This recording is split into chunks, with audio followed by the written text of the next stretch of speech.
Hi guys, found this in my junk pile.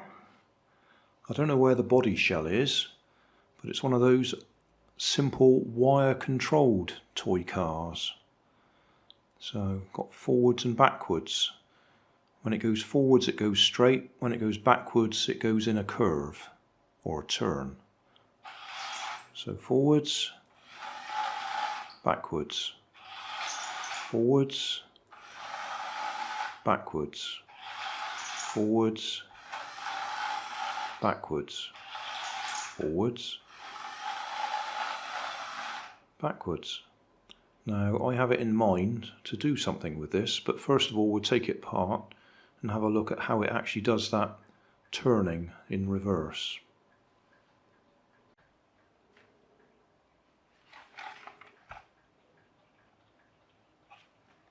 1, 2, 3. It looks like it clips together at the back there. I'm pretty sure I've taken this one apart before at some time. Because I think I've used it for something else. I don't think I need to take this off. I think this is just the front bumper. Yeah, alright.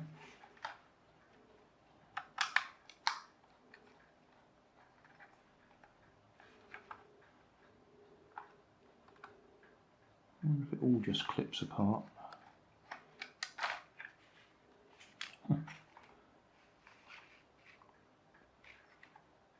This is obviously a multi-purpose chassis, because that says wheel alignment there for when there would have been a peg in there for adjusting that. So I expect you can get a radio control version of this, or at least using the same basic chassis. But how does it come apart? Looks like you've got to undo this.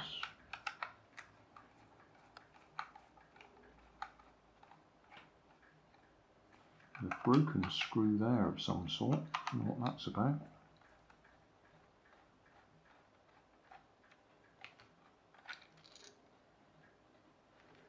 Okay, well that's not much more help. It will at least show us how the steering works. It's like normal radio control steering for a toy, with this bit going across. And oh, can we actually see what's written on there?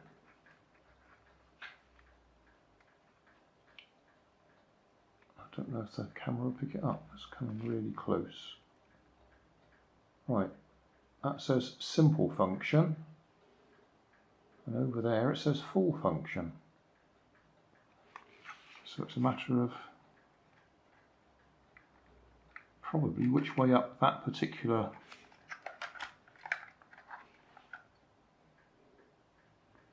oh, there we are. That's what's stopping it moving.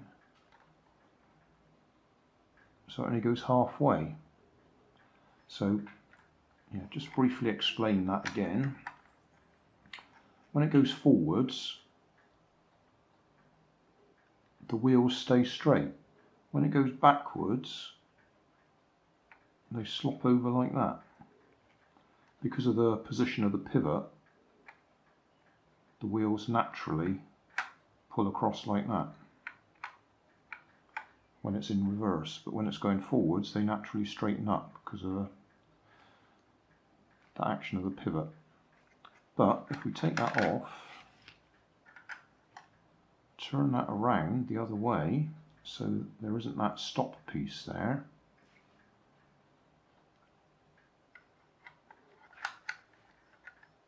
that is going to give us full steering, I reckon. There we go. So if I put a servo on there, I could actually convert this to radio control. I'll take that off again. See if we can figure out how it comes apart.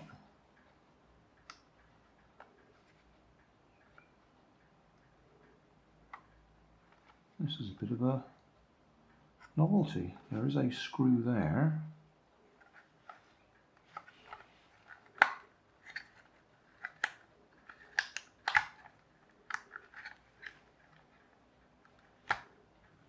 That's that one screw. Oh, yeah, like I said, there's a couple of clips on the back as well. There.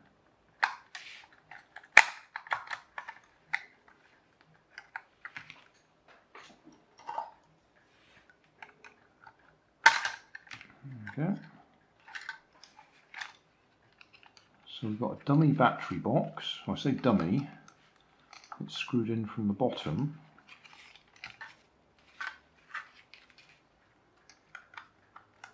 So if I undo that, this is a classic example of a multi-purpose chassis. There we go. I've actually got a full battery box there that's not used, while it's being used as a wire controlled one because the batteries are in the hand controller. And then there's our nice little motor and gearbox.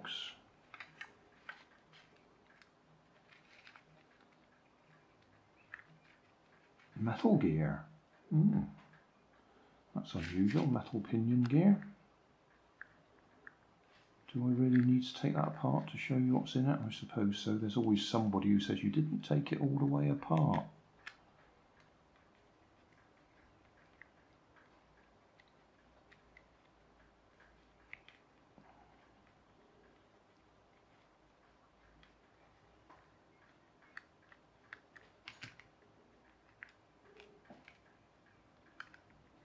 What do you expect to find in here? How many gears? There's got to be one just there that the pinion gear turns on. Will there be another one intermediate before it gets to there? I would think so. I should think we've got 2 reduction gears in there. Yeah, there we go. Tell you what, this has got bits of brass in it. This is a rather nicely put together toy for what it was being used for.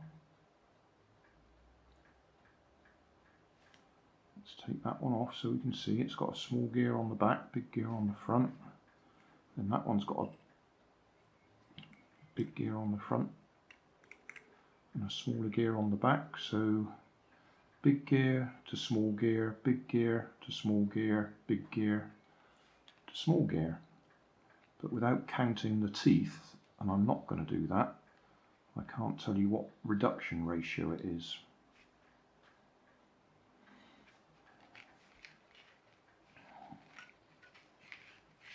And that one would turn that one. Yeah. Oh, that's surprisingly good quality. It always impresses me when you get bits of brass in there. They're usually all plastic. And stripped a little bit of plastic in the thread there. I'll deal with that in a second. Let's put that one back in because that's the easy one. Turn it back a little bit so it starts to click and then do it up. That's a nice little gearbox there. Right, can we get that out of there? Obviously that means there's not much plastic left in there to grip.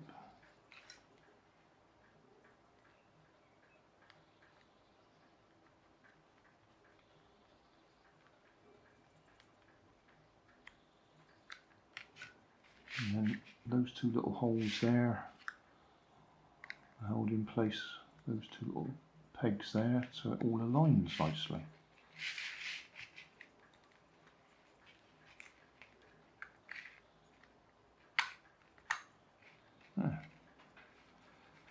Is there any manufacturer details anywhere? I did see something, yes. Don't know if the camera will pick that up. It does actually say Science Toys Limited. I can't remember what brand that usually comes out under.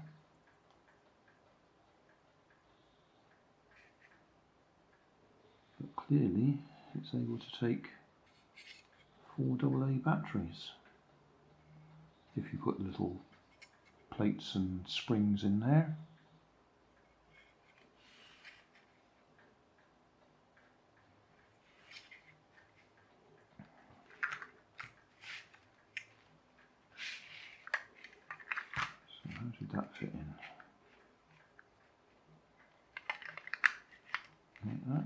Yeah, that's right. And then there's a little saddle there for the motor to sit in when it's in position. Let's take that out again.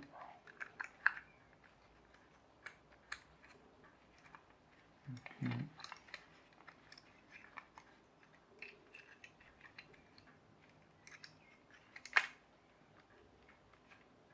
That's that side then.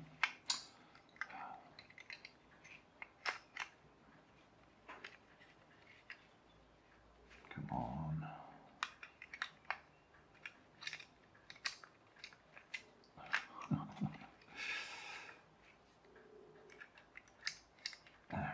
Right, okay, so that's all back in position.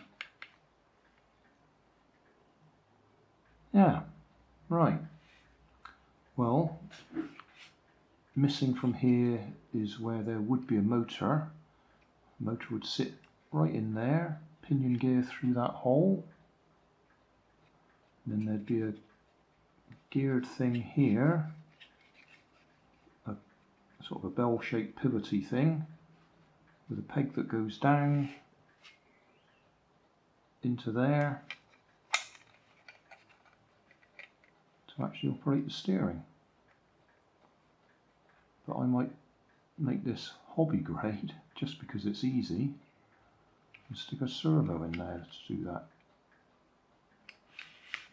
I think that'll do for now though. That's over 10 minutes long, so that'll do for our initial look at whatever this is called, and we will do a hobby grade conversion just for the fun of it. I've just worked out what that broken screw is. There would have been a peg going over here to hold this in place. This is the battery cover, or battery case cover.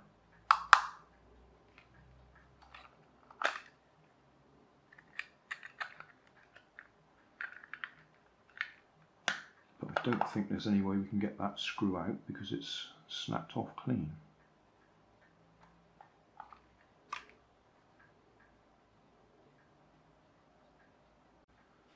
While we're at it, spotting things that are dual purpose, these little posts here are where the radio control receiver would sit, but that's all covered over by that.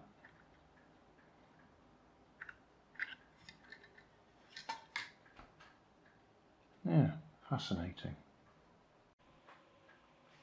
Just spotted another little bit down there. That's the moulding position for the on-off switch, and that's sealed there, but normally that would be knocked out and then you'd screw your on-off switch in there. It would be just there. I'm enjoying this, just spotting all the bits and pieces. Also noticed up under here that sort of circle with a flap on the side of it. That's where the steering motor would be held in place. That circle with a flat on it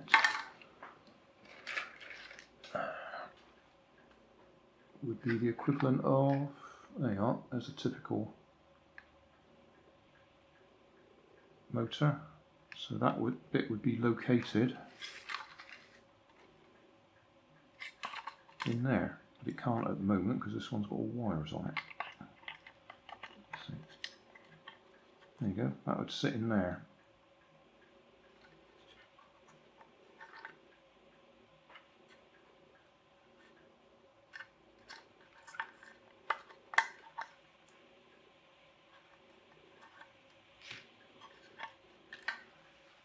So if I knew the shape of the bits that were going to go in there, the gear and the sort of half moon shape that would push the steering push rod across, I could actually print it, but I'm not going to. I'm just going to put a servo in there to do that.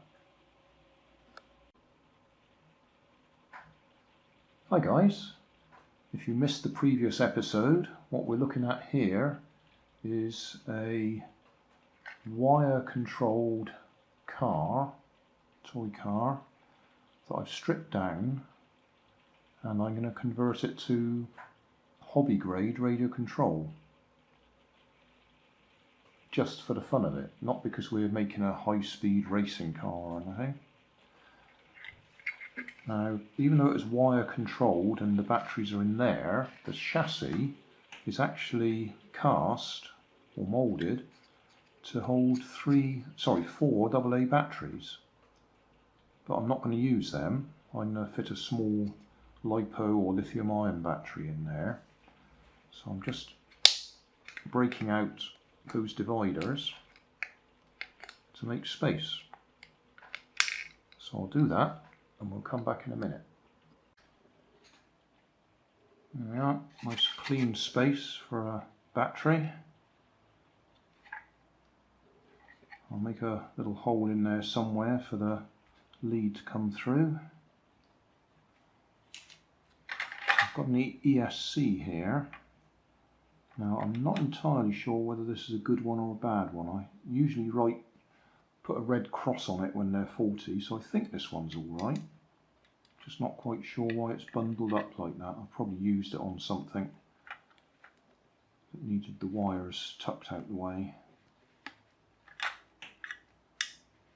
I might give it a little test before I actually put it in place. What I'm planning to do is, because there's a knockout space down there for an on-off switch, I'm going to put the on-off switch down there.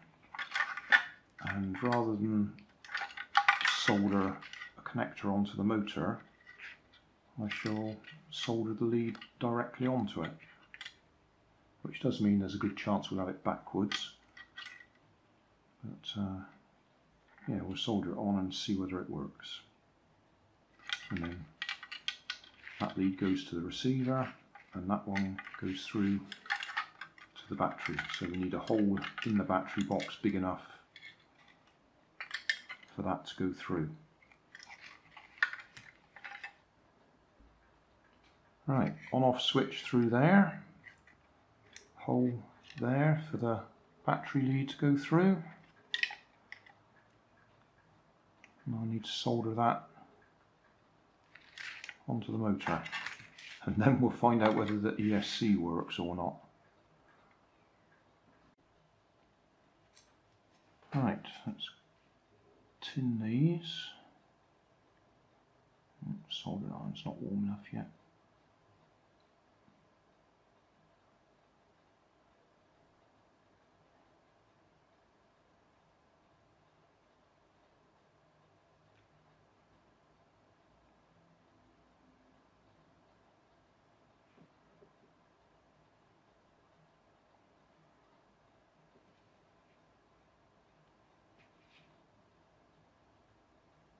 This is the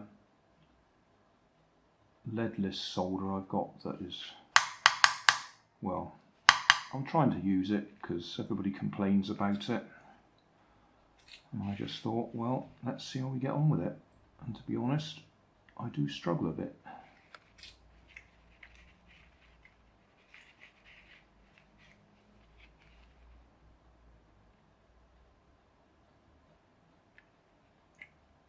Right, so we don't need those leads anymore. And I've no idea, that one actually says positive on there, but that doesn't necessarily mean that's the way we want it to run. Can we do this like this?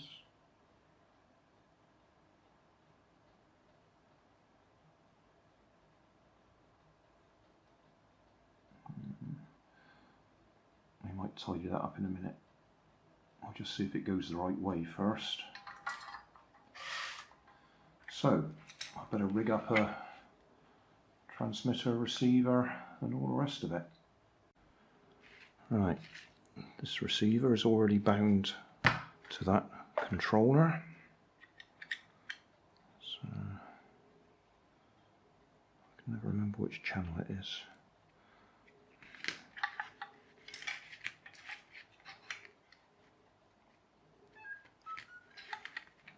Okay.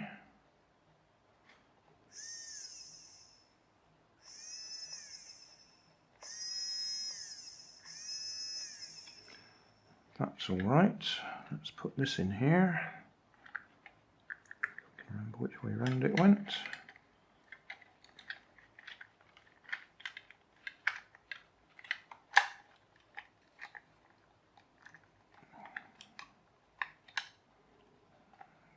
Yeah, that looks about right.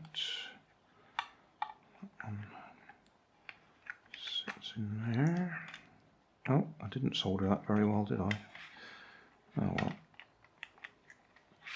Let's put that out again. Right, get that in there. Get that in there. And then I should be able to solder that one. Just rest that there for a minute.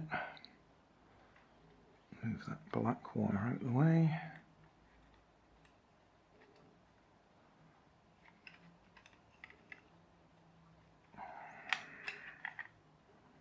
Right.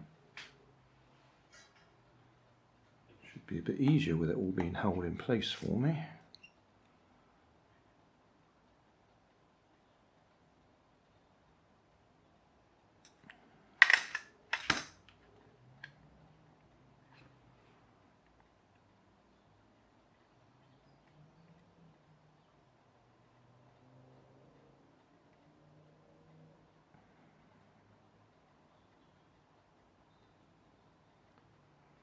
Right, that's on there.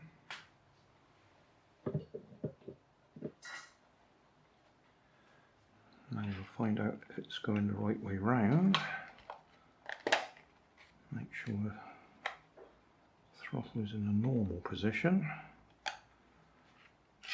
Oh, look at that, that's the right way.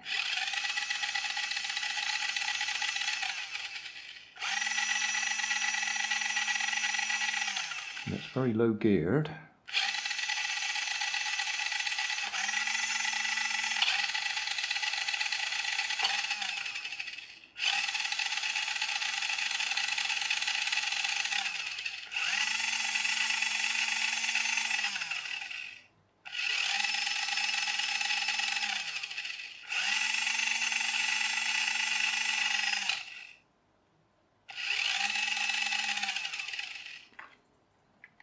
I wonder if the brake works.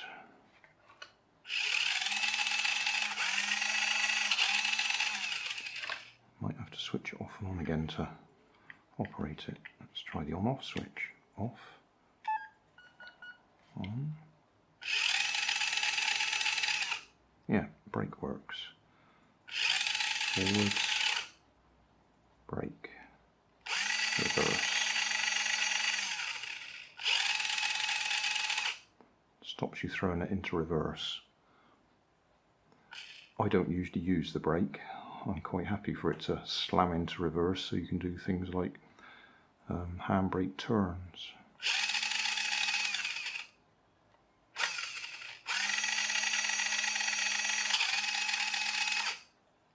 Yeah, okay, so that'll do for today, I think. Trimmed out lots of the bits of plastic that was sticking up there that held the, or would have held the steering motor in place and the gear. So now I can fit this servo in that I've cut the tags off the side of it. I'm going to fit that in like that, using that bit of plastic to help support it. So it's about there. And that will sweep backwards and forwards that way. And we'll use a piece of wire to link it up to the steering arm, or whatever it was, that bit. In fact, I'll probably cut a hole in the side here so the wire can come right out to about here somewhere. Or a push rod, as it would be. To give it enough room to flex a bit as the steering turns. So we'll super glue that in place, I think. I could hot glue it, or I could super glue it.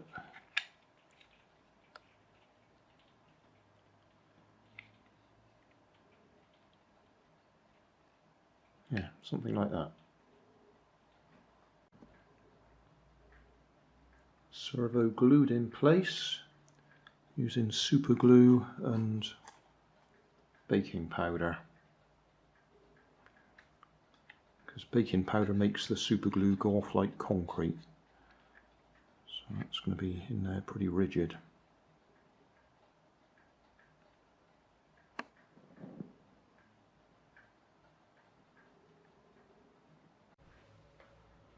Right, just temporarily plugged it all in, just so I can see the servo moving.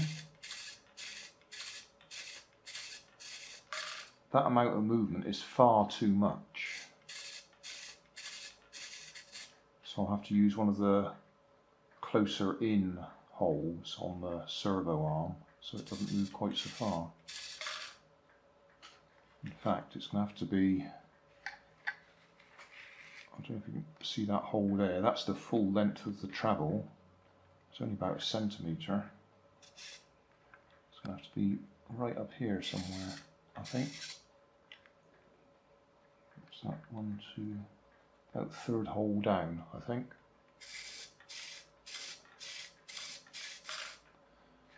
And then we'll have a piece of wire coming from there, or push rod from there, cut a hole here and drill a hole in the side here somewhere for the push rod to connect.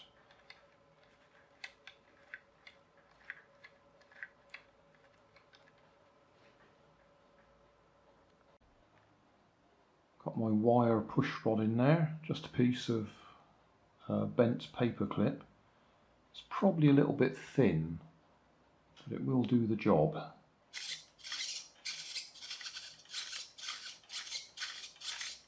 think you can see if I jam it, it does bend up quite easily.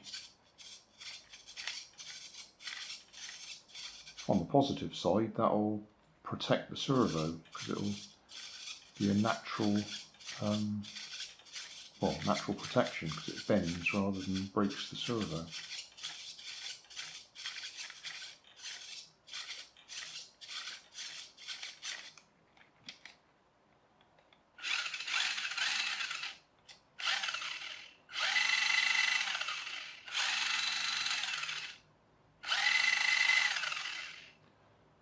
Right, what I think I'll do now is cut a hole in the top of here so we can actually put the receiver in the space that's there, but it's still accessible so I can take it out again. Yeah, nice hole in the top. I'll screw it all back together now. Cover back on. Everything's screwed back in place. That battery cover, you might remember, that was screwed from the underside to hold it in place because it was a dummy one. I cut the, there was a bit that stuck up, cut that off, glued it into the casing, drilled a hole through there, so now it's screwing into the same place that it was before. Probably not explaining this very well, but it works anyway. So the battery's in there, steering works, power works, on-off switch works. So handy little chassis, running gear to put something else on top of.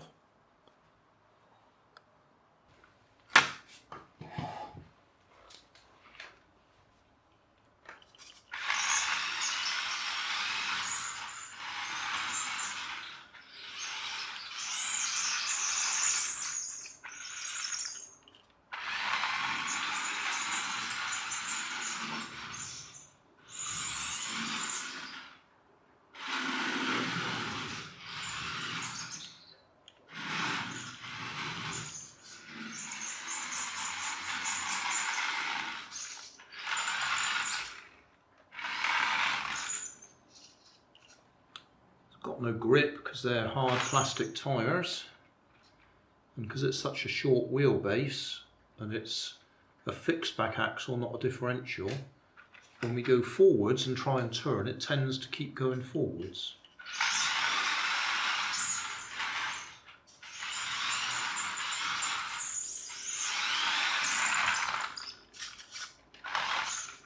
Still, I'm going to class that as a success. Like I said, no idea where the body shell has gone. I've probably used it on something else, but we've now got a radio controlled, hobby grade radio controlled chassis that I can put a body shell on of my choice.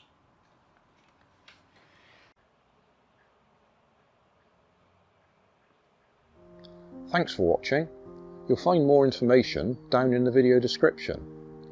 You might like to watch that video up there, and you might like to subscribe over there.